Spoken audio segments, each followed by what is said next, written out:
The Social Media Union Podcast. Welcome to the Social Media Union podcast. Thank you so much for joining us today for another episode. Today, we are all about the future of influencer marketing, and I am so excited to have these conversations. Influencer marketing is an area that, yes, I do know about, but I'm not really sure about what's kind of coming over the horizon. It feels like an area that changes quite regularly and something I don't tend to keep up with as much as I probably should do. So today we are with Beckii. She is going to introduce herself now. So hi, Beckii. Hi, so I'm Beckii, Beckii Flint, or formerly known Beckii Cruel. I'm a co-founder of influence marketing agency Pepper Studio. We've been going for just over 3 years now. But before I started the journey in starting an agency, I actually was an influencer myself. So that's how I kind of got involved in the whole space of social media. Ever since I've been young, I've always felt really incensed to not just consume content online, but also create it as well and contribute to creative communities online. So I'm a really big, passionate user of social media and also practitioner within the space as well. Awesome. Thank you very much. Yeah, I absolutely love your account. So at the end, we'll ask you to kind of like share all the links and like where we can find you. But I highly recommend people go and take a look. Your content is just so beautiful. I wish my own account looked like that, not to be like so self deprecating on it, but you know, we've got to know our limits, and what you produce is just so thought out and so beautiful. So thank you so much for doing that, because it's very cool, and I appreciate like how much, I mean, anyone listening really, because everyone listening, be social media experts, appreciates how much time it takes to create these things. So I always feel like it's nice if we say thank you to each other for doing it. Yeah, thank you. All right, so let's get straight into the questions. First up, we have, so as you said, you started life as an influencer career-wise. So, and you've worked on the other side of it at Pepper. So it's a really unique perspective. Not many people have kind of worked one side and the other. So this is a two-part question. What's the one piece of advice you'd give marketers about working with influence? And then kind of flip reversing that, what's the one piece of advice you'd give influencers about working with marketers? I am so interested in the answer to this. No pressure. Yeah, it's kind of crazy. So as I said, I started off as an influencer myself, and then fast forward a couple of years later, I was working with a lot of brands. You know, I started off when, you know, brands weren't even working with influencers. Like, influencer marketing didn't even have a name, it wasn't even a thing. And so from going from that side of influencing all the way up to working with brands, it led me to join an influence tech startup agency. And so that was my first experience of understanding the influencer marketing experience from the brand's perspective rather than and the agency perspective rather than just from the influencer perspective. And I quickly realized, oh my god, I'm literally just seeing, all I've seen so far is just the tip of the iceberg. I always had so many questions about, you know, how do the brands reach these conclusions when they come to sending me emails and choosing me for campaigns? And then also, like, the process seems very different from brand to brand, agency to agency. Also, I didn't even know like what an agency was. Like, I didn't understand the part that they played in the system. So, you know, I think that that's probably the biggest thing that I learned when I joined the industry, was just like, actually, I was really surprised at both how little I knew about the industry as an influencer, but also, on the other hand, how little the industry seemed to understand about the influencer's own perspective. And I think that it has been changing a lot over the years. You know, we've come a long way. That was maybe I started my career in late 2016, so I don't even know how long that was, but it feels like a while ago now. But it was, yeah, it really kind of opened my eyes. But I guess my number one piece of advice for marketers would be that the creative fit for the content, I would always recommend, should be skewed more towards the comfort of the influencer rather than the brand, because ultimately the audience for a piece of influencer marketing content, the primary audience is always going to be the influencer's own audience, and they're the audience who put them in that position of being an influencer in the first place. Like, that relationship is so solid and so strong, and you know, we shouldn't really interfere with the creative vision that the influencer has too much with regards to speaking to that audience, because they're going to know best. And also, I think that, you know, when you're working on social media, and particularly when you're able to harness like the vehicle of an influencer to convey your brand's message, it's quite fun and quite a good opportunity to push almost your boundaries of comfort as a brand. Listen to the influencers and bring them into your creative idea sessions. I think that you can get so many interesting and innovative ideas out of it that perhaps wouldn't necessarily sit right if it was just coming from the brand's own account, but when it's coming through an influencer, it can be a really exciting opportunity.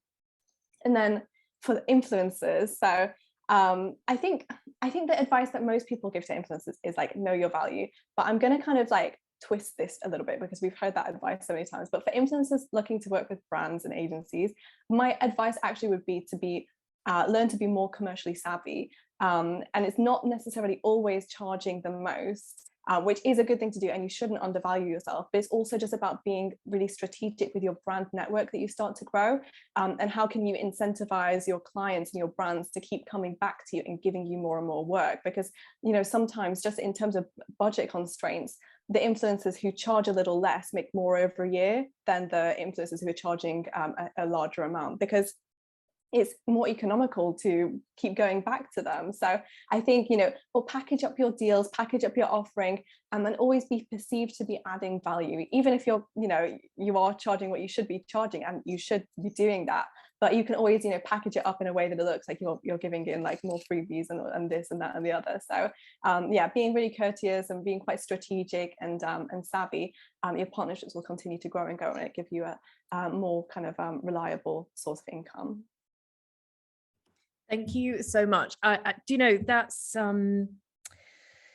it kind of like hit home with that for me in my own experience, like the influencers that we get approached by, like through our client accounts, they so often, and this is like no slight on them, but they're often like the small influencers who will get in touch. And when I say small, I mean, anywhere up to like 10, 15,000 or something like that. They often don't make it easy enough for brands to work with them, like especially the ones who maybe are new to working with influencers, don't really kind of know what they're getting in for.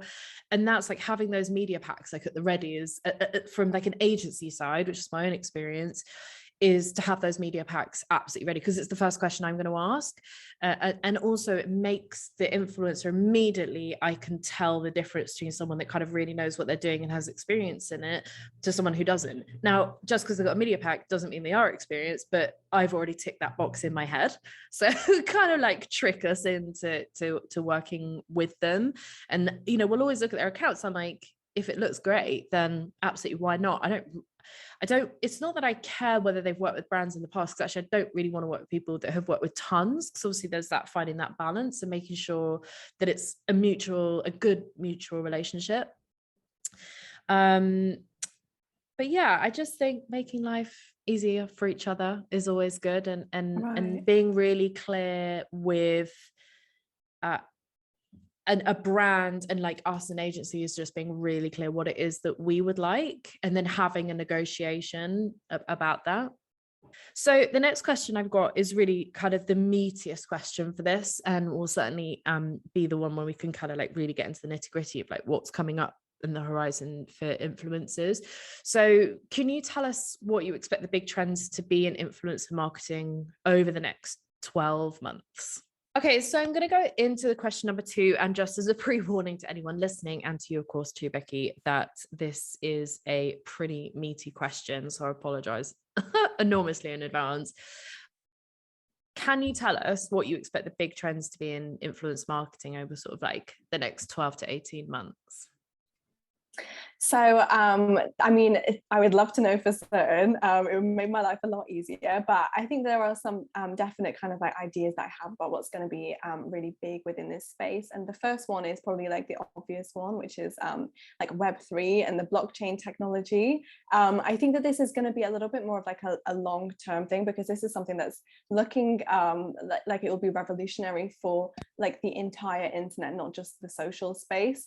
And we can kind of see, little ripples of this kind of technology being used with influencers, for better or worse at the moment, but it's certainly not in the mainstream yet, I would say. So that's probably more of like a 24-month kind of thing. And similarly, metaverse technology. I mean, from what I can see at Facebook's Meta at the moment, it kind of looks like a weird version of The Sims.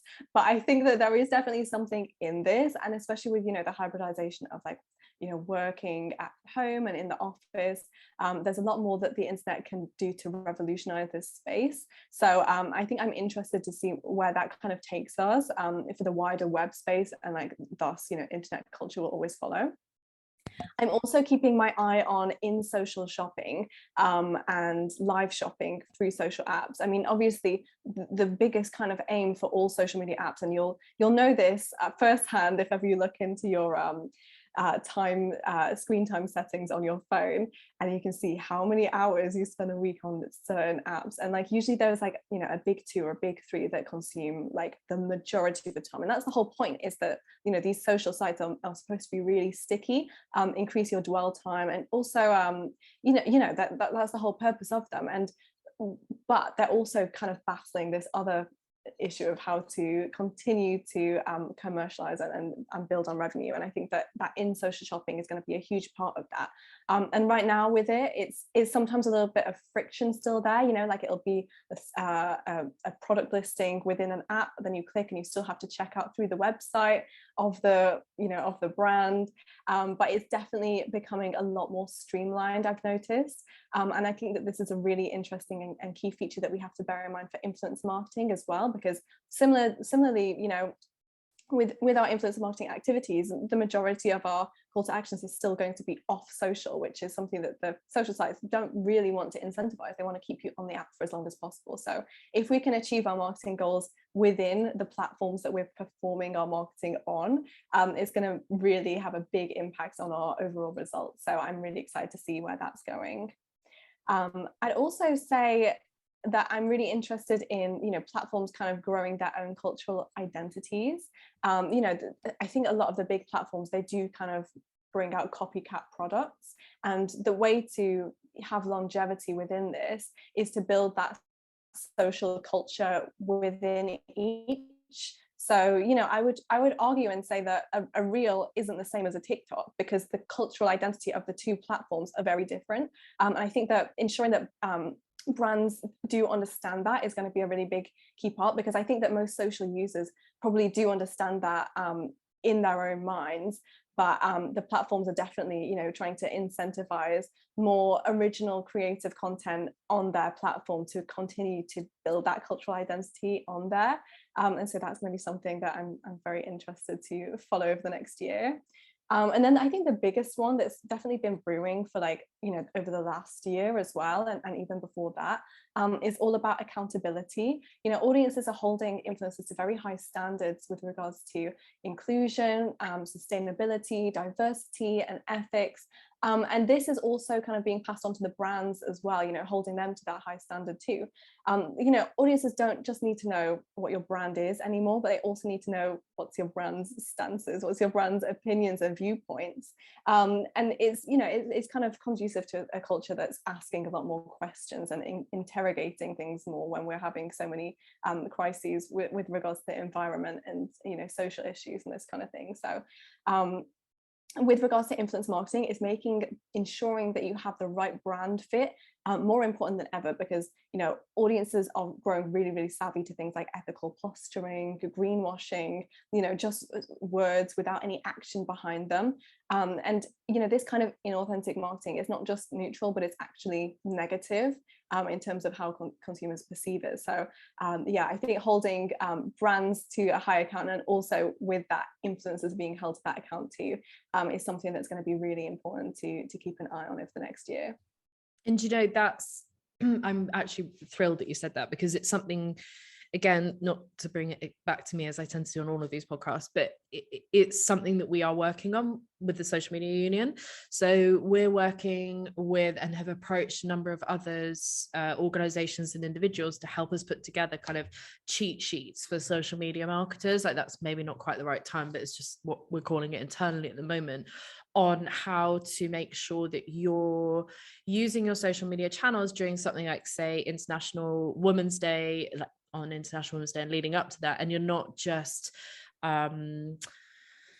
you're marketing in a really effective, positive way, and just kind of providing people with the tropes to kind of avoid during that time, the things to make sure that you're checking, like, are you doing a discount for your e-commerce brand, but actually your products are being produced in India and paying people 30 cents a day, that kind of thing, like making sure that we know what we're dealing with and giving people the right information kind of at our fingertips, because it would be great if everybody knew these things offhand, except we don't. We're all human. And if we can provide that kind of instant knowledge, and like, we'd obviously always recommend for people to like deep dive into these things, like during these big months, and coming up to Pride Month at the moment, and making sure you like truly understand what these are about.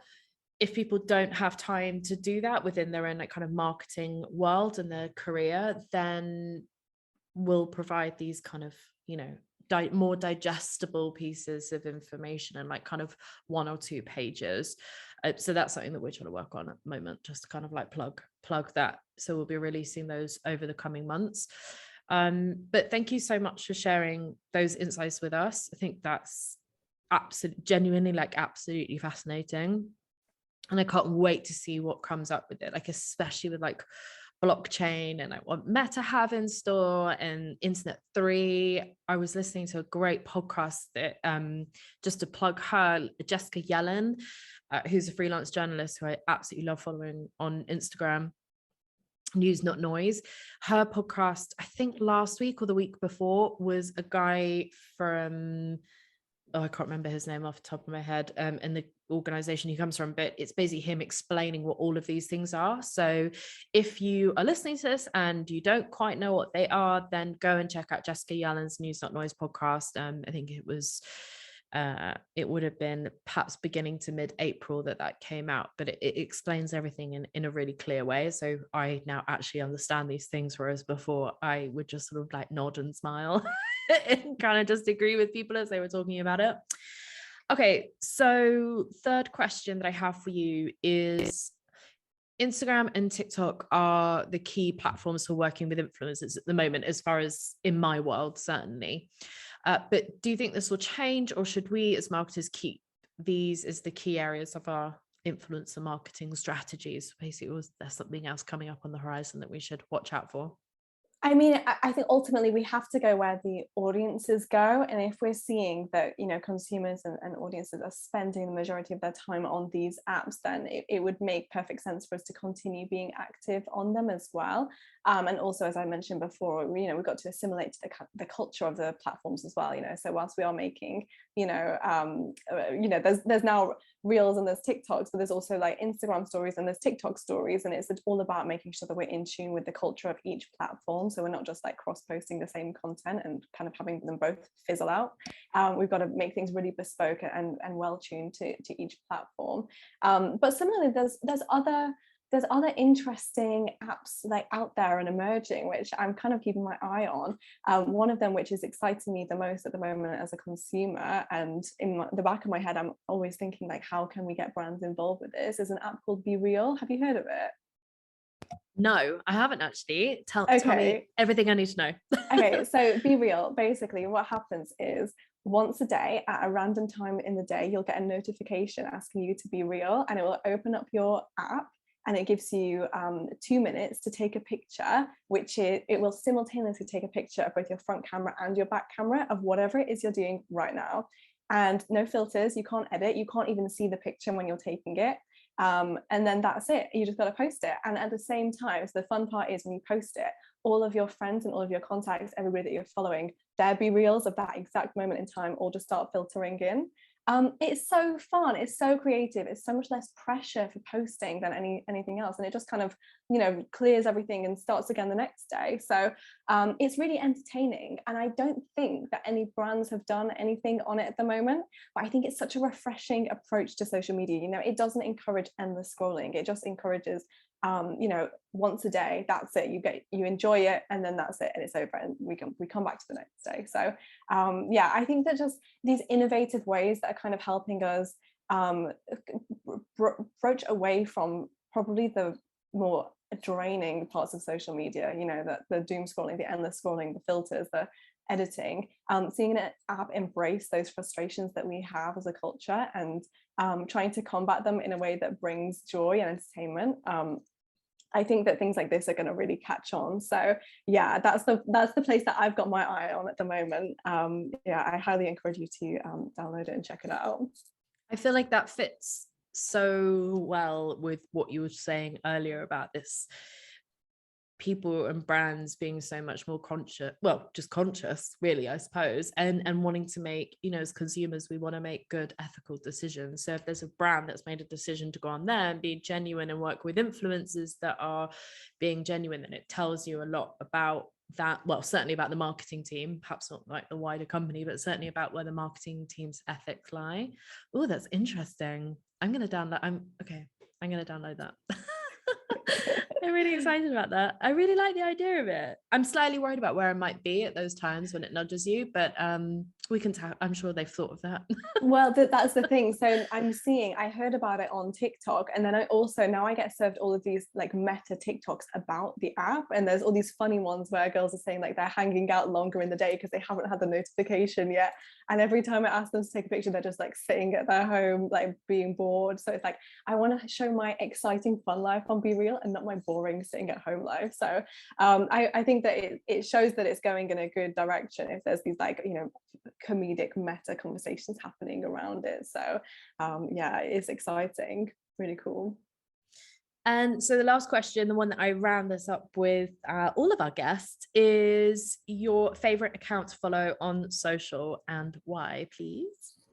Okay, so I have got a couple, but I think that ultimately I feel like I've changed a lot about how I consume online. So these days, and you know what, these algorithms are always changing. I have a lot to say about algorithms, which I won't bore you with, but they're always changing and they're always kind of like frustrating me a little bit. So I actually found myself these days getting a lot more benefit from following certain hashtags on Instagram rather than actual influencers, because it helped me find like new inspiration, new people a lot more easily. You know, I collect like vintage prairie dresses, which is very like obscure, but there's this whole community of people using these hashtags on Instagram, and I can find like new, really teeny tiny creators within this like niche, you know, and find new people to follow. And then another one of my faves on social media is Joris Lechen. So he's a model, he's an equality, diversity and inclusion advisor, and he's also a social communicator who's active on Instagram and TikTok, and he creates these really informative videos all about like social inequality, housing, you know, these topics that I haven't really seen people discussing in such an easy to digest way, and especially also creating the content like that, but also getting the reach that this kind of topic does deserve. I think he's really hit the nail on the head in terms of how he communicates and delivers his message. And then I really like, you know, platforms like TikTok in particular, who are making it so much easier to find those audiences that he's looking for. And then my final favorite account to follow is one on TikTok again, called Transcribed Sounds.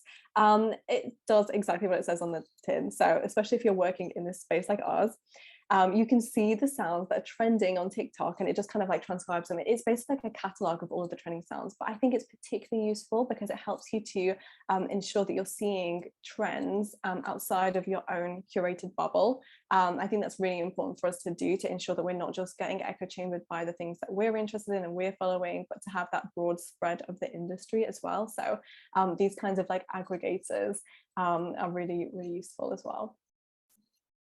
Thank you so much, those. And yeah, I say literally the same thing every single time we have a guest on.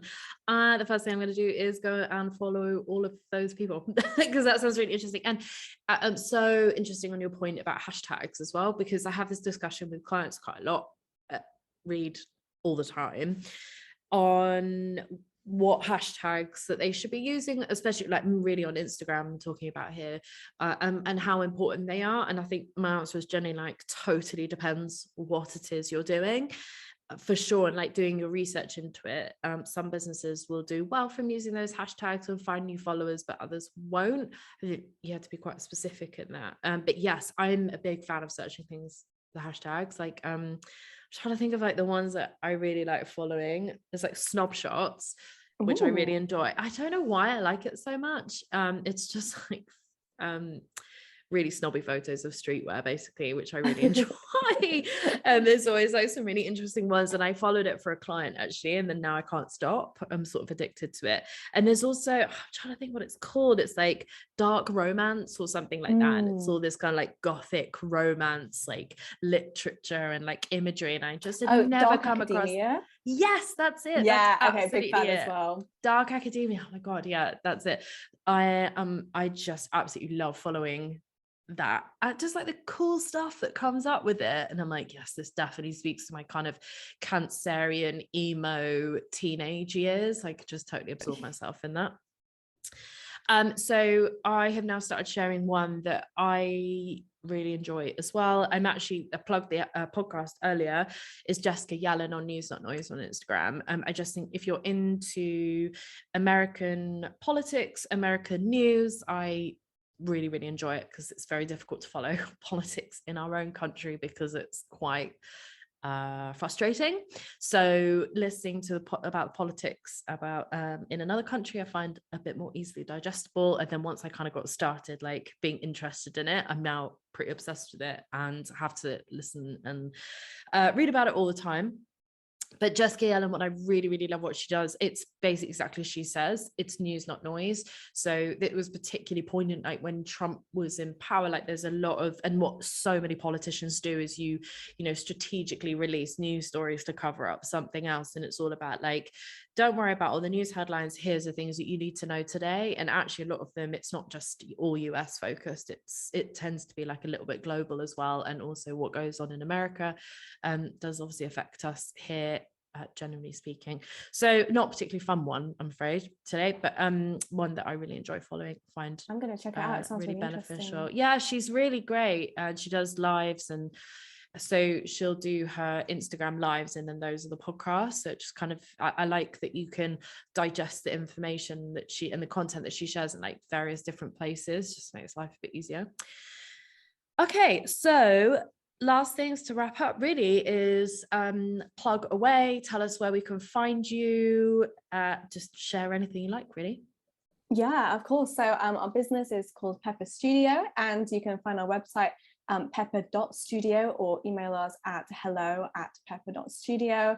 You can find me on LinkedIn, Beckii Flint. That's Beckii with 2 I's.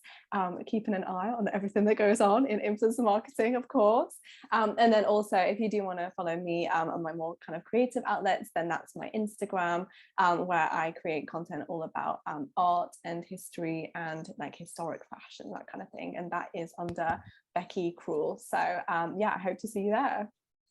Thank you so much, and really enjoyed having you on today. I think we'll definitely have to get you back to talk.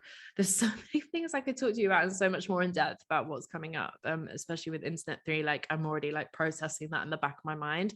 And it'd be good to get you on to talk about perhaps like the practical application. So as these things like start emerging more over the next 18 months, we can start talking about what the practical applications of those might be.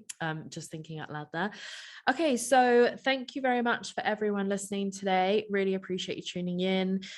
Don't forget, if you've got any guests that you want to hear on the podcast, or if you have any suggestions for topics, things you want to hear more about, then just head to the Discord forum and drop it into the suggestions box, which is the channel right at the very bottom when you scroll down. So just, yeah, let us know if there's things that you want to talk about. All right, thanks very much. Bye.